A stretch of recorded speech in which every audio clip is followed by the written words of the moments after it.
ایک واقعہ اور مصائب کی طرف چلوں، وقت آج بہت ہو گیا۔ امام فرماتے جو انسان ڈرپوک ہے، یہ ڈرپوک کیوں ہے؟ کیونکہ یہ 2+2 نہیں کرتا، یہ اپنے عقل کو استعمال نہیں کرتا۔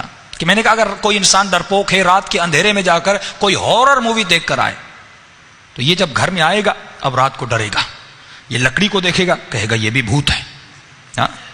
3 دن سے آپ اپنے گھر میں سکون سے سو رہے ہوں، چند شرارت والے دوست آپ کے پاس آ جائیں اور وہ جنوں کی اور غیبات کی باتیں کرنے لگیں، یہ تو چلے جائیں گے۔ 3 دن سے آپ سکون سے سوئے، اب یہ پوری رات آپ کو نیند نہیں آئے گی۔ پنکھے سے آواز آئے گی، آپ کہیں گے یہ بھی کوئی جن ہے۔ باہر سے آواز آئے گی، آپ کہیں گے یہ بھی کوئی بھوت ہے۔ یعنی انہوں نے آپ کے قوہ وہم کو کیا کیا؟ ایکٹیو کر دیا۔ مولا فرماتے ہیں مجھے تعجب ہے اس انسان پر جو مردے سے ڈرتا ہے۔ اسی باپ کے ساتھ 60 سال رہا، اس کے کمرے میں نہیں جاتا، بابا کی روح آ جائے گی، والدہ کی روح آ جائے گی، دادا کی روح آ جائے گی۔ قبرستان سے ڈرتا ہے۔ مولا فرماتے جو مردہ غسل دیا، کفن دیا، اپنے ہاتھوں سے جا کر دفن کیا، اگر اس میں اٹھنے کی طاقت ہوتی وہ پہلے خود کو بچاتا پھر تمہیں ڈراتا۔ جو بیچارہ مٹی میں مل گیا وہ تمہیں کیا ڈرائے گا؟ لیکن یہی انسان مردوں سے ڈرتا ہے۔ فرمایا اس نے کیلکولیشن نہیں کی کہ مردہ بول نہیں سکتا، مردہ اٹھ نہیں سکتا، یہ مجھے نقصان کیسے دے گا۔ حیدرآباد میں لمس میرے خیال میں ایک یونیورسٹی وہاں پر ہے، بہرحال وہاں پہ 80s میں یہ واقعہ اخبار میں بھی چھپا تھا کہ کچھ نوجوان اسی ڈر کی بیماری سے ایک نوجوان اپنا قاتل بن گیا، مر گیا۔ بعض لوگ ڈر کی وجہ سے مر بھی جاتے ہیں، اپنے قاتل بن جاتے ہیں۔ کہا کہ نوجوانوں نے آپس میں شرط رکھی کہ کون ہے جو اس مردے خانے میں جائے اور رات کے اندھیرے میں مردوں کے منہ میں 1 لڈو ڈال کے آئے، اور ہر لڈو پہ اس کو 500 روپے ملیں گے۔ اب یہ ڈرپوک بھی تھا، اس کے اندر پیسوں کی لالچ بھی تھی، ڈر بھی ہے، لالچ مال بھی ہے۔ اس نے کہا میں جاؤں گا۔ اب یہی بیچارے اسٹوڈنٹ ڈاکٹرز جو پریکٹس کرتے ہیں صبح کو انہیں مردوں کو کاٹتے ہیں، چیرتے ہیں، پھاڑتے ہیں، ڈرتے نہیں۔ یہی مردہ جسے تو کاٹ رہا یہ تمہیں کچھ نہیں کہہ رہا، لیکن رات کو یہی انسان ڈرتا ہے اندر جانے سے، کیونکہ قوہ وہم اس کا ایکٹیو ہو گیا، اس کے اوپر عقل غالب نہیں ہے۔ اب یہ بیچارہ اندر تو چلا گیا، انہوں نے آپس میں ایک پلان کیا کہ بھائی اب اس کو ڈرانا بھی ہے، 500 روپے تو ان کو دینے نہیں تھے، کا ڈرانا بھی ہے۔ کہ کیسے؟ ان میں سے ایک اور اسٹوڈنٹ گیا جس سے بھی زیادہ بہادر تھا، اس نے جا کر مردوں کے بیچ میں سو گیا۔ اب یہ بیچارہ کہتے لڈو ڈالتا گیا۔ اب ظاہر جب مردوں کے منہ میں ڈالا، مردوں کو کیا پتا لڈو کیا ہے، لڈو کا ذائقہ کیا ہے۔ لیکن ایک مرتبہ جب اس نے اس زندہ اسٹوڈنٹ کے منہ میں لڈو ڈالا، آگے بڑھا، اس نے کہا ایک اور لڈو دو۔ اب جیسے اس بیچارے نے سنا، فرمایا اس کو وہیں اٹیک آ گیا اور وہیں پہ مر گیا۔ یعنی اس کا ڈر اس کا کیا بنا؟ قاتل بن گیا۔ ڈر آپ کا قاتل بن سکتا ہے۔ خواتین، ایک مولانا انگلینڈ میں تھے، وہ مہینے میں 10,000 پاؤنڈ کماتے تھے تعویذوں کے بزنس سے۔ اور مولانا آپ ایسا کتنا کما لیتے ہو؟ ہم نے مجلسوں سے کمائے ہیں، بچوں کو پڑھانے سے کمائے 10,000 پاؤنڈ کا۔ مولانا کوئی مشکل کام نہیں، میں خواتین کو ڈرا کے کما لیتا ہوں۔ یہ ڈر اتنا ہے کہ بابا بنگالی پتہ نہیں کیا کیا، یہ کیوں بزنس کر رہے ہیں؟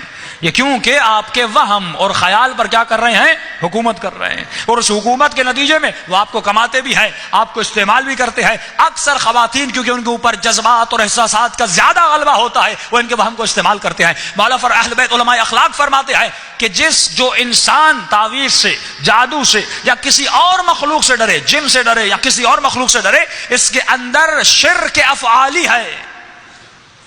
اس نے ڈر کا مالک کسی اور کو سمجھا، خدا کو نہیں سمجھا، یہ مشرک ہے۔ مشرک ہے، ڈیٹیل میں جائیں تو یہ مشرک ہے۔ اگر ڈرنا ہے تو پروردگار عالم سے، اور مقام افسوس ہے کہ آج کا انسان چپکلی سے ڈرے، آج کا انسان چوہے سے ڈرے، آج کی خواتین کاکروچ سے ڈرے، لیکن مولا فرماتے خدا سے نہیں ڈرتا۔ بدحجاب ہو کر گھومتی ہے، خدا سے نہیں ڈرتی، چپکلی سے ڈرتی ہے۔ اب روایت سنیے معصوم کی، فرمایا جو انسان دنیا میں خدا سے نہ ڈرا لیکن اللہ کی مخلوق سے ڈرا، انہی حیوانات سے ڈرا، فرمایا قیامت کے دن اسی حیوان میں اٹھائی جائے گی، اسی کی شکل میں بلند کیا جائے گا۔ نہ ڈرو۔ اب آپ کہیں کہ مولانا جادو میں کیسے اثر نہیں؟ دیکھیے اس کے، اب کہیں کہ مولانا روایات میں یہ بھی تو ملتا ہے کہ دوپہر کو قبرستان نہ جائیں، تو کیوں نہ جائیں؟ کل میں نے کہا تھا قبرستانوں میں جنات سوتے ہیں۔ معصوم نے فرمایا دوپہر اور رات کے لیٹ نائٹ ان کے سونے کی جگہ ہوتی ہے، تو اگر جانا بھی چاہو تو زبان پر یہ ذکر کیا کرو کہ لا حول ولا قوت الا باللہ العلی العظیم، اور بلند آواز میں کیا کرو تاکہ پروردگار عالم تمہاری آواز ان تک پہنچا دے اور تمہارا راستہ کھول دیں، اور وہ راستہ بناتے بھی ہیں کیونکہ تو اشرف المخلوقات ہے۔ ہاں یہ جادو تمہیں نقصان نہیں دے گا۔ آسان سا ذکر ہے سورہ قل اعوذ برب الناس، قل اعوذ برب الفلق۔ اپنے بچوں کے بازوؤں پہ ہمیشہ باندھ دیا کریں، نہ ان کو نظر لگے گی، نہ ان کے اوپر کوئی اثر ہوگا، نہ ان کے اوپر کوئی نقصان ان بچوں کو نہیں ہوگا، ہمیشہ آپ کے بچے بہادر رہیں گے۔ فرمایا گھر سے نکلو 6 طرف اپنی قل هو اللہ پڑھ دو، 1 مرتبہ آیت الکرسی پڑھ دو، دنیا کی کوئی طاقت تمہیں نقصان نہیں دے سکتی اگر خدا نہ چاہے، اگر پروردگار بچائے۔ جادو کی مثال کے تقابل جادو، موسم فرماتا ہے جادو ڈراتا ہے نقصان نہیں دیتا، جادو ڈراتا ہے نقصان آپ کو بالکل نہیں دیتا۔ آپ کہیں گے کیسے؟ قرآن سے دلیل دیتا ہوا چلوں۔ حضرت موسیٰ کے لیے فرمان ہے کہ حضرت موسیٰ علیہ السلام جب ان جادوگروں کے مقابلے میں گئے تو ان جادوگروں نے رسیاں پھینکی، وہ سانپوں میں بدل گئے۔ حضرت موسیٰ نے عصا پھینکی، ایک بہت بڑا اژدہا بن گیا، اس اژدہا نے ان سانپوں کو کھا لیا۔ ایک مرتبہ تمام تر جادوگر موسیٰ کے قدموں میں گر گئے اور کہنے لگے آمنا برب موسیٰ و رب ہارون، ہم رب موسیٰ پر ایمان لے آئے، رب ہارون پر ایمان لے آئے۔ ایک مرتبہ فرعون غصے میں آ گیا کہ بھائی تم نے بھی سانپ بنائے، موسیٰ نے بھی سانپ بنایا، فرق کتنا تھا؟ اس کا سانپ بڑا تھا، تمہارے سانپ چھوٹے تھے، سجدہ کرنے کی کیا ضرورت تھی؟ انہوں نے کہا فرعون ہم جادوگر ہیں، ہمیں پتا ہے کہ جادو کیا ہے اور معجزہ کیا ہے۔ فرمایا ہمارا جادو ڈرا سکتا ہے، کھا نہیں سکتا۔ موسیٰ کے معجزے نے کھا لیا، یہ معجزہ یہ جادو نہیں ہے۔ تو آپ کو صرف ڈرا سکتے ہیں آپ کے وہم کو استعمال کر کے۔ بہت سارے اس کے پریکٹیکل واقعات ہیں کہ دبئی میں ایک بہت بڑا انڈیا کا عامل آیا، اس نے کہا آپ جس بھی شخص کا تصور کریں، جس بھی شخص کا تصور کریں میں آپ کو بتاؤں گا وہ کہاں ہے۔ ہمارے ایک مومن کہتے ہیں میں نے ان کا چیلنج ایکسیپٹ کیا، میں نے کہا آپ نہیں بتا سکتے، کبھی میں بتاؤں گا۔ کب میں چلا گیا اور میں نے، حالانکہ یہ سب کو بتاتے تھے ودن سیکنڈز، آنکھوں کو بند کیا آپ اس کا سوچ رہے ہیں، تو کہہ رہے میں ان کے سامنے چلا گیا اور میں نے اللہم کن لولیک الحجۃ ابن الحسن پڑھنا شروع کر دیا، یہ ورد کا۔ میں نے کہا بتائیے، کہ اس نے آنکھیں بند کی، کہ جو شخص ایک لمحے میں بتاتا تھا اس کا چہرہ لال ہو گیا، بدن پسینے سے بھر گیا۔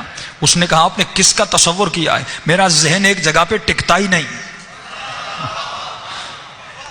ہر جگہ میرا ذہن جا رہا ہے۔ انہوں نے کہا یہ طاقت امام زمانہ کی طاقت ہے، ایسی ہستیوں کے ماننے والے ہیں آپ، ایسی ازوات مقدسہ کے ماننے والے ہیں آپ، ایسا پاور، ایسی اسپرچولیٹی آپ کے پاس ہے، لیکن ہم بہت دور ہیں ان چیزوں سے۔ ہم انسپائر کن سے ہیں؟ دنیا کے ایکٹروں سے، یہاں کے سنگر سے، یہاں کے مال رکھنے والے لوگوں سے، شہرت یافتہ افراد سے۔ ہمارے بچے، ہمارے خواتین، آج رول ماڈل کون ہیں؟ یہی افراد، دنیا کے مٹیریلسٹ لوگ۔ لیکن مولا فرماتے ہیں جس کا عاشق بنے گا اس کے ساتھ اٹھایا جائے گا، اگر عاشق حسین بنے گا تو حسین کے ساتھ اٹھایا جائے گا، اگر یہ خاتون عاشق زینب بنے گی تو زینب کے ساتھ اٹھائی جائے گی۔ لیکن ان غلاظتوں اور نجاستوں میں مبتلا انسانوں کی محفلوں میں بیٹھ کر اگر کہے لگائے اور ان کے مزاج میں، ان کے رنگ میں رنگ جائے تو فرمایا قیامت کے دن انہی کے ساتھ اٹھایا جائے گا۔ کہ یوم ندعو کل اناس بامامہم، قیامت کے دن ہر کسی کو اپنے آقا امام کے ساتھ بلوایا جائے گا۔ تو آپ کہیں گے قبلہ میں گنہگار ہوں لیکن میرا امام علی ہے۔ امام کہتے ہیں رہنما کو، پیش امام، امام جمعہ، امام جماعت، امام خمینی، امام علی۔ امام کا مطلب ہے جسے آپ اپنا رہنما سمجھیں۔ رہنما وہ ہوتا ہے جو راہ دکھاتا ہے، جو راستہ دکھاتا ہے۔ دنیا میں جس کے راستے پر چلے اسی کے ساتھ اٹھائے جاؤ گے۔ تو زندگی کا لمحہ لمحہ لائف اسٹائل، کردار علی کے قدم بقدم ہونا چاہیے۔ کہ سلمان نے کہا جہاں جہاں علی کے قدم وہاں وہاں سلمان کا سر ہے۔